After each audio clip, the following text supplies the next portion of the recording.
Jennifer from Flux. In this video, I'm going to show you how to crochet the Peppermint Pop Button Cowl. This is a fun and really versatile piece that you can wear with a button like I have here, or you can seam it up like a traditional cowl.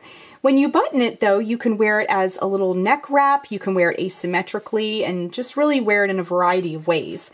And I used some fun retro colors. This is like a bright lipstick red and a soft kind of pale blush color. And this also is made with puff stitches, so it's very, very cozy and fun to wear as well. The finished cowl measures about 11 inches tall, and then when you open it up, it's about 28 inches long. However, you can just simply keep crocheting if you want to make yours a little bit longer. You could easily turn this into a scarf by making it very, very long as well. And then the little loop here is very easy to do. It's just a bunch of chains, and then we've sewn the button on to close it into place.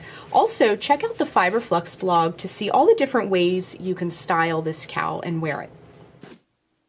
For this project, you'll need a pair of scissors, a tapestry needle, a ruler or tape measure. You'll need a 6.5mm K crochet hook, a button of your choice. I'm going to be using a very large button. Now, as a side note, this is a fabric covered button that I made a while back, but I happen to like, there's little touches of red through this and obviously lots of pink. So I thought this would be a really fun button to use with this project. I do have a full video tutorial on how to make these fabric covered buttons. If you want to check it out, I'll put the link below for that. Otherwise, you know, any button of your choice. A nice special focal button would be perfect. So the yarn that I'll be using is called Mighty Stitch Bulky. This is from Knit Picks. I'm going to be using 1 ball of the Serrano and 1 ball of the blush. If you need to substitute yarn, look for a 5 bulky weight yarn as far as the weight goes, and each ball of this is 136 yards. So I'll be using both balls of this yarn for this project. So let's get started. So we're going to be alternating the colors. This will be a striped project. I'm going to get started with the red just because it's the most easy yarn to see in the video. But later we're going to learn how to switch colors as well. Okay, so we are going to grab some yarn here and we're going to make our starting chain first. Now sometimes when you get a new ball of yarn, the end can get a little bit, the plies can sort of twist apart. You can just give it a fresh cut. Any yarn really you can do that with. Okay, so let's grab our hook. And what we're going to do first is put a slip knot on our hook. Wrap the yarn around your fingers to make a loop. Bring the yarn behind the loop, reach in with your hook, bring up the loop, and tighten. Next, we're going to do our starting chain. Now, a little word about that. Our starting chain is 36 chains long. But this pattern, if you need to increase the width or if you need to shrink it down, like if you want to do a scarf or something like that, the multiple is 2 plus 4. So in case you're not familiar with that concept, it's 2 plus 2 plus 2 plus 2 plus 2 plus 4 more in addition to that. Okay, so do your 2s as long as you'd as wide or as narrow as you'd like it to be, and then just add 4 more chains onto that. Okay, so our starting chain for this particular cowl is going to be 36 chains, okay? So to make a chain, wrap yarn around hook and bring it through the loop. That's 1, 2, 3, 4, 5, 6, 7, 8, 9, 10, 11, 12, 13, 14, 15, 16, 17, 18, 19, 20, 21, 22, 23, 24, 25, 26, 27, 28, 29, and 30, 31, 32, 33, 34, 35, and 36. So here is our starting chain, and it's a nice wide neck wrap. So again, if you need to adjust the width, just work with those multiples that I gave earlier. Okay, so let's move on to row 1. This project is all about the puff stitches. It's going to give you lots of warmth and texture when you wear it. So what we're going to do is get started right away on learning the puff stitch. So in the 4th chain from the hook, this loop here does not count. So 1, 2, 3, and 4, this 4th chain from the hook, we're going to work our first puff stitch. So if you've never worked a puff stitch, I'm going to show you how to do it, and we're going to do a couple together nice and slow, and then the rest of this entire project will be puff stitches, so you can really master it with this project. So to make a puff stitch, wrap the yarn around the hook, insert the hook into that 4th chain from the hook, bring up a loop, you'll have 3 loops on your hook, wrap yarn around hook, insert the hook back into that same chain, bring up a loop, you'll have 5 loops on your hook, wrap yarn around hook, insert it one last time into that chain, bring up a loop, you'll have 7 loops on your hook, wrap yarn around hook, and then what I like to do, let me get this out of the way, what I like to do is kind of like straighten everything out, give it a little tug, and turn your hook so that a hook is pointing all the way downward, and pull it all the way through. You might see I'm like, you might have to like sort of twist as you go, and then wrap yarn around hook and create a chain to close off that puff stitch, okay? Let's do that one more time. We're gonna skip a chain, and in the next chain, we're gonna work another puff stitch. So wrap yarn around hook, insert it into that chain, bring up a loop. Try to keep your hands nice and loose so you can pass that hook through all those loops later. Wrap yarn around hook, insert it in the same chain, bring up a loop, 5 loops are on your hook. Wrap yarn around hook, insert it into that same chain again, bring up a loop, 7 loops are on your hook. Wrap yarn around hook, bring it through all 7 loops, and then chain 1 to close off the stitch, okay? So you can see we have a nice little puff stitch here. Skip the next chain, and the chain after that, work another puff stitch, 3 loops on the hook, bring up a loop, 5 loops on the hook, yarn around hook, bring up a loop, 7 loops on the hook, wrap yarn around hook, bring it through all 7 loops, and chain 1. Okay, you can see all of the puff stitches we've done so far. We're just going to do this all the way across. So skip the next chain, in the chain after that, work the next puff stitch, 3 loops, 5 loops, 7 loops. If you need to see this slower again, just simply back up the video and work it as many times as you need to. Bring the yarn, wrap the yarn around the hook, bring it through all 7 loops, and chain 1. Skip the next chain, and the chain after that, work your next puff stitch. 3 loops, 5 loops, 7 loops, yarn around hook, bring it through all 7 loops, and chain 1. We have some nice puff stitches happening here. Skip the next chain, and the chain after that, work your next puff stitch. 3 loops, 5 loops, 7 loops, yarn around hook, bring it through all 7 loops.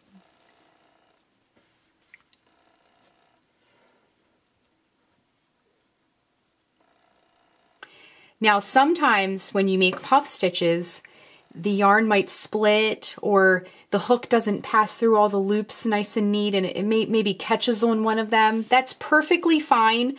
Whenever I'm doing puff stitches, if I don't love the way the puff stitch looks, I simply just pull the puff stitch out like this. Like, let's say I didn't like this one, just simply pull it apart, and then just make another one until you get it the way you like it. Especially when you're learning how to do puff stitches. I remember the first time I used to make puff stitches, it was very odd for me to have that many loops on my hook. I wasn't used to that. So just keep your hands nice and loose and take your time when you're bringing that hook through all 7 loops. And, you know, it takes a little bit of, whoops, now see, I just dropped mine. So, you know, it takes a little bit of practice. I haven't made one of these in a while to, you know, get it through there nice and neat. And still, if I don't like the way a puff looks when I'm creating it, I'll just back up and do it again. It's no big deal. And then as you work too, I with puff stitches, I kind of like to pull it apart a little bit like that and just kind of like straighten things out. Okay. All right. Moving right along. Let's work our next puff stitch. 3 loops, 5 loops, 7 loops, yarn around hook, bring it through all 7 loops and chain 1. We're going to get a little bit more yarn here. Skip the next chain and the chain after that. Work your next puff stitch. 3 loops, 5 loops on the hook, 7 loops on the hook, yarn around hook, bring through all those loops and chain 1. 3 loops, 5 loops, 7 loops, bring through all those loops and chain 1. Skip the next chain and the chain after that. Once you get the hang of the puff stitch, if you've never done it before, it'll get a lot easier. And this is definitely a project where you can really master the stitch because there's lots of them. 3 loops, 5 loops, 7 loops, yarn around hook, bring through all 7 loops, and then straighten things out if need be. Skip the next chain and the chain after that.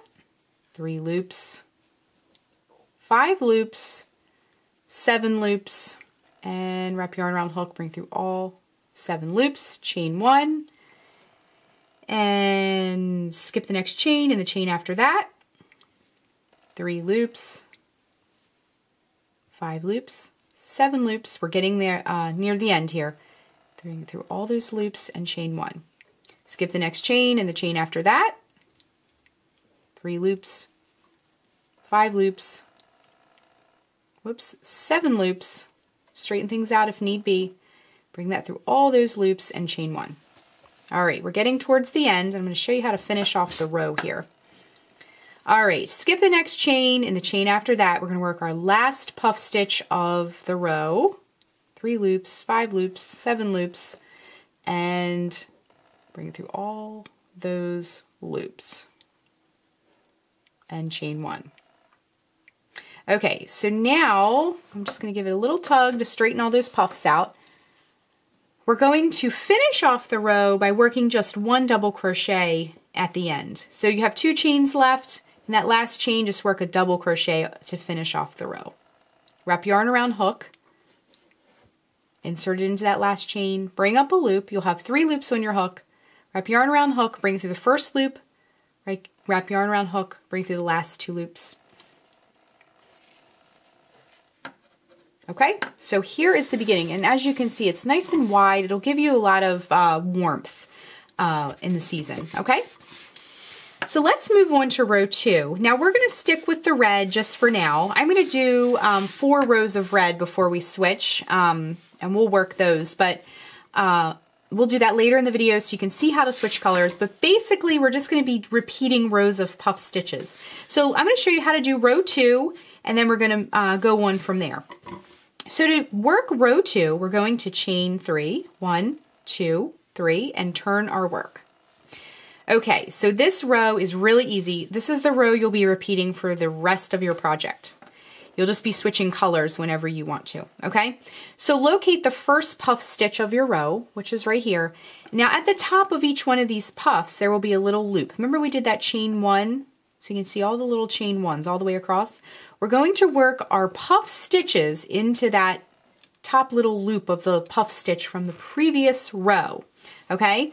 So once you locate that, wrap yarn around hook, and we're just going to work our puff stitch. Insert the hook into that puff stitch, bring up a loop, 3 loops are on the hook, wrap yarn around hook, reinsert it back into that puff stitch, bring up a loop, 5 loops are on the hook, wrap yarn around hook, insert it back into that puff stitch, bring up a loop, 7 loops are on the hook, wrap yarn around hook, bring it through all 7 loops and chain 1. So our puff stitches are going to be sort of stacked, okay? All right, let's do that in the next one. So here's our next puff stitch, and as you can see, there's a little loop at the top of that. We're going to work our stitch right in there. Wrap yarn around hook, insert the hook in to that little stitch above the puff stitch, bring up a loop, 3 loops on the hook. Yarn around hook, bring up a loop, 5 loops are on the hook. Yarn around hook, bring up a loop, 7 loops on the hook. Wrap yarn around hook, bring through all 7 loops and chain 1. Just like that. Now you'll notice when you work certain rows of puff stitches, sometimes they'll lean a little bit, and then you'll work the next row and they'll lean back this way. That's a little design feature I happen to like. So anyway, Move on to the next puff, do the same thing. 3 loops, 5 loops, 7 loops, yarn around hook, bring through all 7 loops, and chain 1. So this row, you don't have to skip things and count things, and you're just looking for that next puff stitch, and that's where you work your stitches. 3 loops, 5 loops. Let's get a little bit more yarn before we continue here. And 7 loops on the hook, bring it through all 7 loops, and chain 1. Okay, just like that. We're just going to do this all the way across and build up our puff stitches. Now, you can switch colors whenever you like. I would like to do this after 4 rows of one color, I'll switch, just to get some nice chunky stripes in there. But you can do whatever you want. And this is also a fun stitch you can try with some self-striping yarn. If you have some yarn cakes sitting around, or if you have some variegated yarn, this is a fun stitch. It's not too complicated. It'll show off the yarn in a fun way. So we're just working our puffs all the way across. And puff stitches really are, because you're kind of making this bulky, puffy stitch, when you wear this piece, you're gonna be trapping in lots of warm air. So it's a kind of like an insulating stitch as well. It holds in some warmth. Okay, so moving right along into the next stitch where we're just working our puff at the top of each puff from the previous row. If you really like this stitch, I also have a pattern called the Tweety Berries Cowl, which is a cowl that I wear personally all the time throughout winter. It's one of my favorites. And there's also the Tweety Puff Stitch Scarf as well. And those are lots of puff stitches like this project. Okay, so 3, 5, and 7. Send that hook through there. We are getting towards the end of the row. So again, row 2 that we're doing now is going to be the row you'll be repeating for the rest of your project. Okay, we're just going into, whoops. We're just going into the next puff. And this uses up lots of yarn too, because this is a nice kind of thick, lofty fabric that we're creating as well.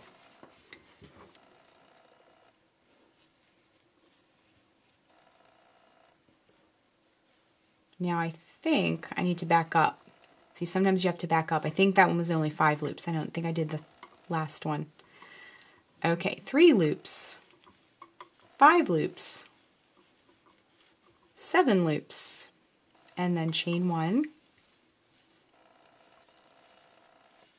3 loops, 5 loops, 7 loops, bring it through, chain 1. All right, here's the last puff of our row, and you can see our turning chain. You might have to kind of dig it out a little bit. But there's our last puff. We're going to work into the top of that.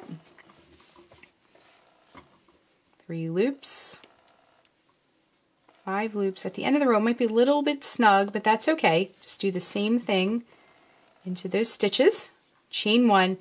Now, to finish off the row, see our turning chain? The topmost chain of our turning chain, try and locate that. We're going to work a double crochet into the topmost chain of our turning chain from the previous row. And now row 2 is complete. So you can see all of these nice puff stitches give it some great texture. Okay, like I said before, I'm going to do 4 rows of each color. So I'm going to go ahead and work 2 more rows of the red. And then when we rejoin, I'm going to switch off to the pink. Again, we're just repeating row 2, so we don't need to show row 2, but I will show you as we go from the red to the pink how we're going to do that. Okay, so stay tuned. We're going to learn how to switch colors next. Okay, so I just worked a couple rows. Again, I'm doing 4 rows before I switch colors. You can really do whatever you like, or you can do solid, totally up to you. So I'm just going to work that very last double crochet at the end of the row to finish it off. And then you can take your scissors and go ahead and cut the yarn. Give yourself a nice tail that you can weave in later. Wrap yarn around hook, bring it through, and fasten that off. Okay, now we're ready to add the new color. So grab your new ball of yarn.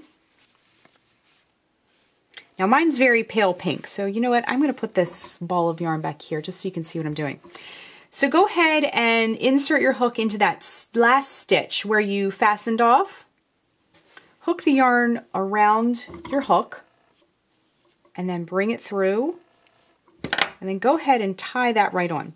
Now this is how I like to join a new ball. There's a lot of different ways to do it. If you have a preferred method of joining on a new color, new yarn, a new ball of yarn, etc., please feel free to do that instead. This is just how I like to do it.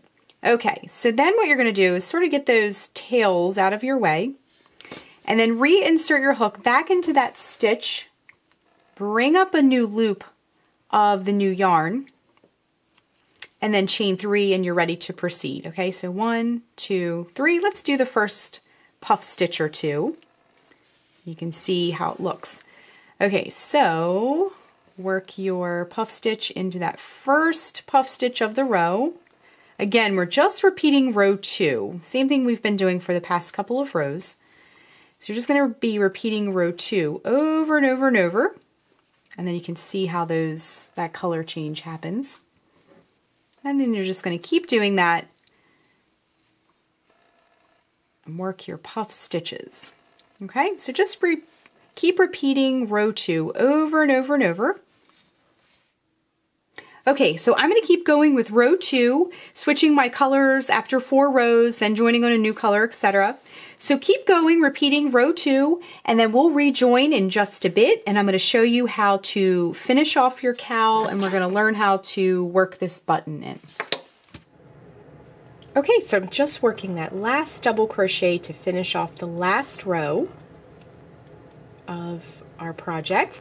So as you can see, I've been repeating my pink and my red, 4 rows of each color over and over and over again. And now we're ready to add our button loop. Now this is an optional thing to do.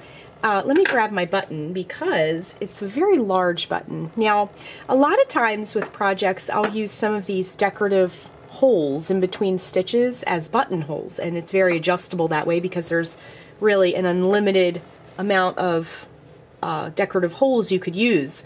But for a button this large, we need to make a button loop, which is super easy to do. So once you're finished your row, don't cut the yarn yet. And I'm going to go ahead and chain 12 for my button, but you'll want to kind of test it out with your own button first. So let me show you how to do that. So chain 12, 1, 2, 3, 4, 5, 6, 7, 8, 9, 10, 11, and 12. Okay, so then what you can do is carefully remove your hook, bring it down to the bottom. We're not crocheting yet, but you're just going to kind of pinch it down at the bottom here, and then just make sure the button can pass through. Okay, just give it a little test. Once you figure out how many chains you need for your button, then you can cut the yarn and fasten off. So what we're going to do first though is attach it down at the base. So without removing your hook yet, come down to the bottom of your chain. You'll see that there's a loop at the bottom here. What you're going to do is insert the hook into that loop at the bottom of your chains. Bring up the loop. Now bring that loop through the loop already on your hook. We're just joining it with a slip stitch to close it. Okay? So then what you can do is grab your scissors, cut the yarn, and then we're just going to fasten off. Okay, just like that. And now we have a super easy little button loop. Okay? The next thing we need to do is figure out how we want our button to go. So see all these ends, we're going to deal with those soon, but let's figure out our button placement first. Now this is a little bit of a chunkier yarn, so I'm going to need 2 tapestry needles. This one is going to be good for, because it has a large eye, for getting this chunky yarn through when I weave in my ends. But this tapestry needle would not work for the button that I have. See, that loop is a little bit too small for this. So you want to maybe go down if you need to sew your button on, and this easily passes through. So I just had a teeny tiny bit of yarn here from working my project. I used pretty much every last bit, and then this is just enough to get my button on. So I'm going to cut about 18 inches or so. You always want to do a little bit more than you think you'll need, and then we can put that aside. Grab your smaller tapestry needle, and we're going to figure out how we want to place our button. Now, I think that the button would be better suited with a red background, just because it's light pink, it would be a little bit easier to see, okay? So what we're going to do is just kind of fold this in, and here is our button loop. So we want to just, you can put it here, and then just kind of let it, whoops, just let it sort of like meet in the middle, like that. Or if you want more of a cinch and a little bit of a drape, you can kind of bring it in a few rows and do it that way, okay? I think I'm going to sew my button right here on this red stripe, this third one in from where we started, okay? So I'm going to thread my tapestry needle. Remember, I'm using the skinnier one to fit through that little tiny hole there in the back. And I'm just going to thread my needle, and then holding your button where you want it to go, just hold it in place and flip, and then come in through some of these stitches, pick up that buttonhole, and come back up through some more stitches, just like that. And then I'm just going to go ahead and tie this on like that. And then I'm just going to repeat through the button a few more times just to make sure it's nice and secure. Let's do that once more. Something that you wear like this, you want to make sure you're getting everything, the button, nice and secure, because it's going to, when you wear it, it'll apply a little bit of stress to that button, and you want to make a few passages with the yarn. Okay, so what we're going to do now is I'm just going to cut this flush. You can weave that in if you like, but it's on the inside of the work. Totally up to you. And then just give it a little test. Now again, we're going to deal with these ends in just a moment. Just give it a little test. Make sure everything is nice and where you want it to be. Okay, it looks very pretty. Okay, so open your cowl back up, and now we have all these ends to deal with. Now, if you wove your ends in as you went along, good for you. That's wonderful. We're going to deal with these now. It's always a great idea to weave your ends in as you go along. Actually, let's go to the back side of our project. Alright, so when you're doing stripes like this, you want to make sure that, for example, this red end that I have here, you want to make sure you just stick to the red section of what you're weaving in. Okay, so just go right in there into some of those stitches.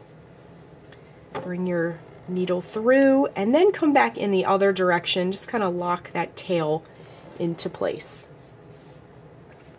Okay, and then you can trim with your scissors. Now you're going to repeat this for the rest of these ends all the way down, and then we'll rejoin in a minute, and I'm going to show you the finished piece. Okay, so I went ahead and wove in the rest of the ends, and our button cowl is complete.